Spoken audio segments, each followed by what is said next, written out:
ভাই রে ভাই, কি যখন আসলো! এখন ভিডিও করলেই খালি কপিরাইট কপিরাইট কপিরাইট। যতই এডিট করে যাই করে, কোনো না কোনো দিক দিয়ে কপিরাইট আসবে। আমার সাথে কেন ভাই, কেন? হোয়াই?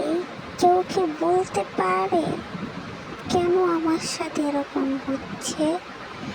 যে কয়টা ভিডিও ছাড়ে এত সুন্দর করে এডিট করে, তাও শুধু copyright copyright. Why man, why? আমার ভাগ্যটা কেন এত খারাপ? কেউ কি বলতে পারো? নাফাইসা নিশা মেয়েটা কিন্তু দিন দিন খুব কিউট হচ্ছে গাইস। মানে ডিভোর্স হওয়ার পরে একটা মেয়ে যে এরকমভাবে পরিবর্তন হতে পারে, এত সুন্দর হতে পারে দিনকে দিন, তা নাফাইসা নিশাকে না দেখলে বোঝা যায় না। পুরুষ তুমি ব্যর্থ, এই নারীকে ছেড়ে এখন তুমি কাকে নিয়ে বসবাস করছো? আর দেখো, নারী নিজেকে পরিবর্তন করে এখন স্বাবলম্বী।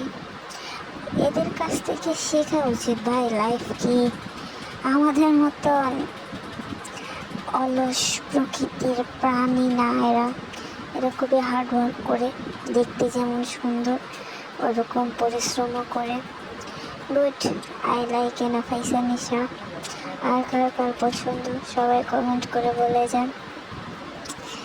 সবাই আমার চ্যানেলটাকে লাইক কমেন্ট সাবস্ক্রাইব করে যাবেন, প্লিজ প্লিজ প্লিজ।